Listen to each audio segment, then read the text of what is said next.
Pune police के लिए आत्मचिंतन का समय आ गया है। ये बयान केंद्रीय राज्य मंत्री मुरलीधर मोहोल ने दिया। उन्होंने पुणे पुलिस को जमकर फटकार लगाई और कहा कि अगर पुणे में ऐसी घटनाएं हो रही है तो ये स्वीकार नहीं है। 2 दिन पहले कोथरूड में एक व्यक्ती देवेंद्र जोग की पिटाई को लेकर उन्होंने ये टिप्पणी की की गेले 2 दिवस मी पुण्यामध्ये नव्हतो। 2 दिवसापूर्वी हा सगळा प्रकार घडलाय। दुसरं, देवेंद्र जोग नावाचा जो आमचा कार्यकर्ता आहे, एक तर तो माझ्या ऑफिसमध्ये काम करत नाही, तो माझं सोशल मीडिया काही पाहत नाही। म्हणजे पहिलं हे क्लिअर करतो की तो माझ्या ऑफिसमध्ये कामाला नाही, पण तो आमचा भारतीय जनता पार्टीचा एक कार्यकर्ता आहे।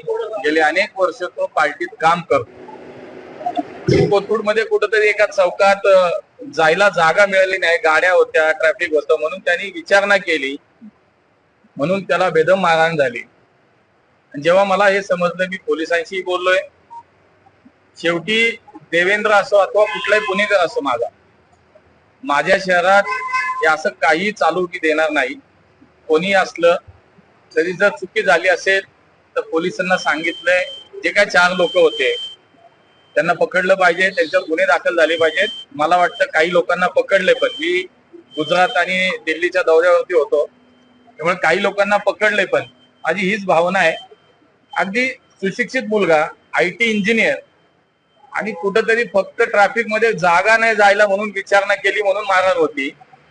तर मी असं म्हणेन की देवेंद्रने पुण्यातला माझ्या कुठल्याही भागातला जरी एखादा तरुण असा असेल, नागरिक असेल, तर त्यासाठी सुद्धा तीच कडक भूमिका पोलिसांनी घेतली पाहिजे आणि मी त्यासाठी कायम आग्रह राहील। आजही माझं तेच म्हणणं आहे की जे कोणी त्याच्यात